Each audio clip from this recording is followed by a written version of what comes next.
तर स्वागत आहे मित्रांनो आपल्या आजच्या नवीन व्हिडिओमध्ये आणि आपल्या नवीन ब्लॉगमध्ये। तर मित्रांनो आपण आलो आहोत हे ठिकाण आहे आपल्या बीडपासून साधारणतः एक 3 किलोमीटर अलीकडे चराटा फाटा म्हणून। त्या चराटा फाट्यापर्यंत आपली जी रेल्वे इथपर्यंत आलेली आहे। रेल्वेने जे आपले जे रूळ होते नवीन रूळ हे इथपर्यंत येऊन गाडीचा स्टे झालेला आहे। तुम्ही बघू शकता इथून पुढचं जे काम आहे थोडंसं, तर ते काम थोडंसं हळखडलेलं आहे। कामाची प्रगती आहे, चांगली काम सुरू आहे। तर इथपर्यंत गाडीचं जे कार्य होतं इथपर्यंत होतं। गाडीने नवीन जे रूल होते ते रूल इथपर्यंत आणून टाकलेले आहेत मित्रांनो। तर आज आपण बघूयात की कुठपर्यंत काम झालेलं आहे आणि कशा पद्धतीने काम झालेलं आहे।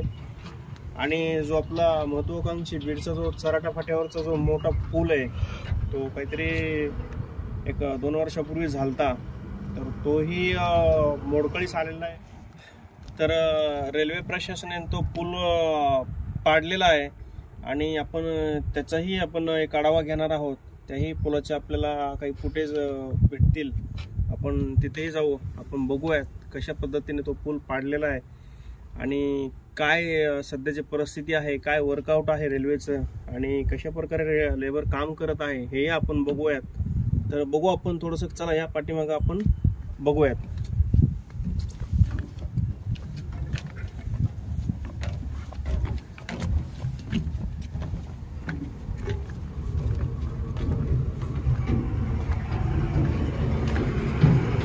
तर हे जी माझ्या पाठीमागचं जे पाहू शकता तुम्ही, हे आहे डबल इंजिन, सिंगल पुढी आहे आणि पाठीमागं म्हणजे एक सोबत 2 इंजिन आहेत। 2 इंजिनचं कार्य जर बघितलं तर रस्ता इकडचा खूप खडतर आहे आणि गाडीला लोड जास्त आहे। तर रेल्वे प्रशासनाने ह्या डबल इंजिनची जी गाडी आहे ती आपल्या दिशेने पाठवली। पाठीमागं आपण बघितलं होतं, पाठीमागच्या आपल्या ब्लॉगमध्ये बघितलं होतं, नवगण राजुरीपर्यंत जी गाडी आली ती सिंगल इंजिनची गाडी होती आणि ती सिंगल इंजिनच्या गाडीने ज्यावेळेस गाडी पूर्ण खाली झाली तर त्यांना काही तांत्रिक अडचणी आल्या। रिव्हर्स गाडी जाताना आपल्या अंमळनेर साईडला जाताना त्यांना तांत्रिक अडचणी आल्या। त्या अडचणीमुळे त्यांनी काय केलं, नंतर जी गाडी आहे आता जी गाडी आणलेली आपले अंमळनेरवरनं जी गाडी आलेली ते डबल इंजिनची गाडी आहे। तुम्ही बघू शकता डबल इंजिन आहे या गाडीला। तर ही गाडी आता आपल्या बीड जवळील चराटा फाट्या इथं ह्या छोट्याशा गावी थांबलेली आहे। इथं स्टेशन वगैरे तर काहीच नाही, कारण अवघ्या 4 ते 3 किलोमीटर अंतरावरती बीडचं मोठं स्टेशन आहे। तर ही डबल इंजिनची जी गाडी आहे ती गाडी आपल्या चराटा फाट्यावरती येऊन थांबलेली आहे। तर आपण बघू, आपण पाठीमागं जाऊ आपण की गाडीत लोड किती आहे आणि किती खाली झालेलं आहे लोड हे आपण बघूयात। तर चला आपल्या पाठीमागं।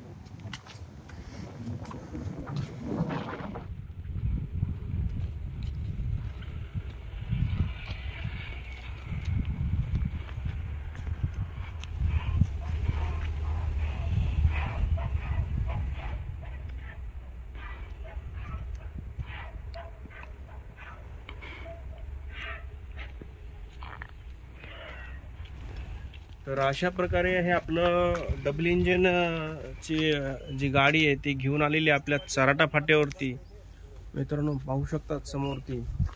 आणि आपण आता लोड किती कमी झाला आहे आणि जे रूल आहेत, जी गाडी नवीन पटरी घेऊन आलेली आहे ते किती शिल्लक आहेत आपण बघूयात, लाईव्ह मध्ये बघूयात आपण। अशा प्रकारे गाडी सध्या 2 दिवस झालं स्टे गाडीचा चराटा फाट्यावरती बीडपासून अवघ्या 4 ते 3 किलोमीटर अंतरावरती। काही दिवसात 26 जानेवारीच्या आत काम कंप्लीट होणार आहे आणि ही जी गाडी आहे ती आपल्या बीडच्या दिशेने रवाना होणार आहे। तर तुम्हाला एक लाईव्ह अपडेट देण्याचा आम्ही हा पुरेपूर प्रयत्न करत आहोत। तर पाहू शकताय अशा प्रकारे जी 100% लोडेड गाडी होती आता कमीत कमी 80% लोड खाली केलेलं आहे गाडीने।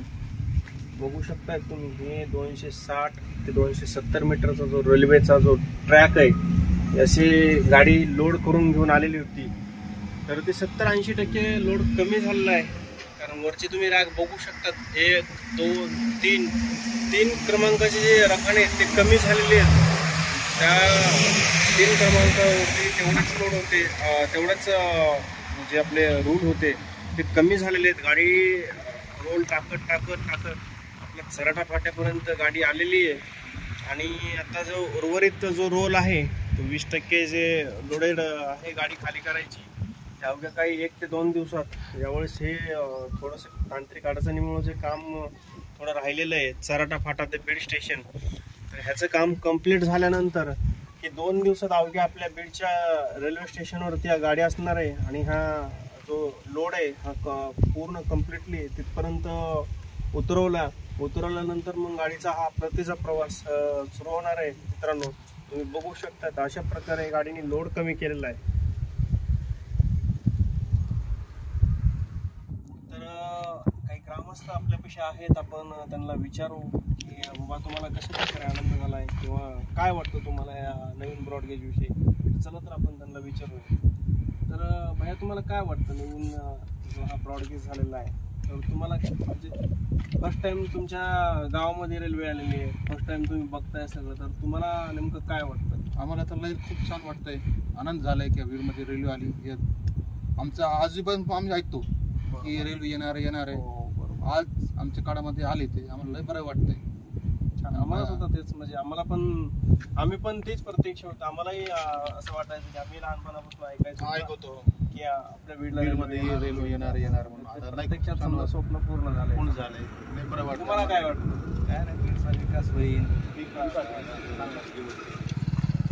तर अशा प्रकारे आपली रेल आपल्या चराटा फाट्यावरती येऊन थांबलेली आहे. अवघ्या काही दिवसाची प्रतीक्षा आहे आणि आपली ही रेल आपल्या बीड रेल्वे स्टेशनला 2 ते 3 दिवसात येऊन थांबणार आहे आपल्या बीड रेल्वे स्टेशनवरती.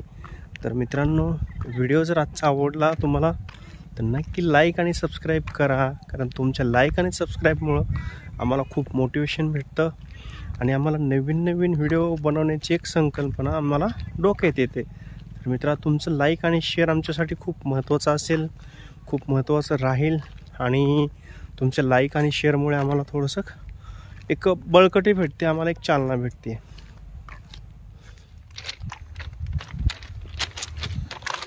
तर जे बीडला जी आपल्याला स्टेशनला गाडीचा जो विलंब होतो आहे बीडला येण्याचा, काही अंशी हा जो ब्रिज दिसतोय, ह्या ब्रिजचा सुद्धा महत्त्वपूर्ण रोल आहे. कारण हा ब्रिज रॉंग बनवलेला आहे कंस्ट्रक्शनने. ज्या कंस्ट्रक्शनला काम दिलं तर त्या कंस्ट्रक्शनने हा ब्रिजच पूर्ण रॉंग बनवलेला आहे. आणि हा ब्रिज येत्या 3 ते 4 दिवसात हा पूर्णचे पूर्ण ब्रिज भुईसपाट करायचा आहे. आणि ह्याच्या जागेवरती नवीन ब्रिजचं कंस्ट्रक्शन सुरू होणार आहे. तर महत्त्वाचं तर हा ब्रिजसुद्धा एक कारणीभूत आहे आपल्या बीड स्टेशनला रेल्वे लवकर न येण्याचा. तर आपण ब्रिजच्या जवळ जाऊन आपण ब्रिजची सविस्तर माहिती घेऊ. आणि ब्रिजला पाडण्याची जी प्रक्रिया आहे ती आणखीन सुरू झालेली नाही आहे. ब्रिजच्या साईडने सगळं मोकळं केलेलं आहे आणि 1 ते 2 दिवसात हा ब्रिज पूर्ण भुईसपाट होणार आहे. काही तांत्रिक अडचणी आहेत आणि यावेळेस रेल्वेचं काही फायनल डिसिजन होईल बांधकाम विभागाचं आणि रेल्वेचं, त्यावेळेस हा ब्रिज पूर्ण भुईसपाट केला जाईल. आणि नंतर त्याच्या जागी दुसरा ब्रिज नवीन कंस्ट्रक्शन सुरू होईल ब्रिजचं. तर त्याचाही व्हिडिओ आपण नंतर बनवूयात. त्याचा आपण एक व्हिडिओ अपलोड करणार आहोत आपल्या नेक्स्ट ब्लॉगमध्ये. सध्या तरी काम प्रगतीपथावरती आहे. समोरती लेबर काम करत आहे. बीडला लवकर रेल्वे नेण्याचं जे काम आहे त्यांच्यावरती सोपवलेलं आहे. आणि ह्या लोकांनी अहोरात्र मेहनत केली तरच बीडकरांचं जे स्वप्न आहे बीड स्टेशनपर्यंत गाडी येण्याचं ते लवकरात लवकर पूर्ण होईल. हे पूर्णचे पूर्ण स्ट्रक्चर हे रॉंग साईड बनवलेलं आहे, क्रॉस लाईन बनवलेलं आहे आणि रस्ता एकीकडे आहे आणि ब्रिज एकीकडे झालेला आहे. तुम्ही बघू शकता यंत्रसामग्री आलेली आहे इथं. हे 1 ते 2 दिवसात हा पूल भुईसपाट होण्याचे चान्सेस आहेत. एकदा का शिक्कामोर्तब झाला बांधकाम विभागाचा तर हा पुलाच्या जागी नवीन वास्तू उभारली जाईल, नवीन कन्स्ट्रक्शन सुरू होईल अवघ्या काही 2 ते 4 दिवसात. कारण जे अल्टिमेट आहे त्या अल्टिमेटमध्येच काम करायचं आहे रेल्वे प्रशासनाला आणि बांधकाम विभागाला. तर तुम्ही बघू शकताय, थोडं झूम करून जर दाखवलं तर पुलाचं जे स्ट्रक्चर आहे खालचं ते पूर्ण जीर्ण अवस्थेत आहे आणि मोडकळीस आलेला हा पूल आहे. तर हा लवकरात लवकर पूल पाडण्याची शक्यता आहे आणि ह्याच्या जागेवरती एक नवीन वास्तू उभारण्याची हालचाल सुरू आहे. तर आपण पुलाची माहिती पलीकडल्या साईडने घेऊया आपण सविस्तर. पाहू शकताय तर पुलाच्या दुसऱ्या बाजूने ब्रिजचं पाडण्याचं काम स्टार्ट झालेलं आहे. अतिशय रॉंग स्ट्रक्चर. एवढा मोठा पुलाला खर्च आलता, काही तांत्रिक चुकीमुळे किंवा इंजिनिअरिंग स्ट्रक्चर चुकीमुळे किंवा बांधकाम विभागाच्या चुकीमुळे 2,70,00,000 रुपये अवघे पाण्यात गेलेले आहेत. तर मित्रांनो, आजच्या ह्या ब्लॉगमध्ये आपण ह्या रॉंग झालेल्या पुलाची आणि आपल्या चराटा फाट्यापर्यंत आलेल्या आपल्या ज्या मालगाडी आहे, जे आपलं रेल्वे ट्रॅक घेऊन आलेली गाडी आहे, ह्या संदर्भातला आजचा हा आपला ब्लॉग होता मित्रांनो. तर हा जो पूल झालेला आहे रॉंग, अतिशय रॉंग पूल आहे, हा काही दिवसातच भुईसपाट होणार आहे आणि ह्याच्या जागेवरती एक नवीन स्ट्रक्चर उभा राहणार आहे. तर मित्रांनो, अशी आज आपण जे अपडेट दिलं, जी माहिती दिली, तो आजचा जो ब्लॉग आहे मित्रांनो. जर तुम्हाला आवडला मित्रांनो, आजचा ब्लॉग जर आवडला तर नक्की लाईक आणि सबस्क्राईब करा मित्रांनो.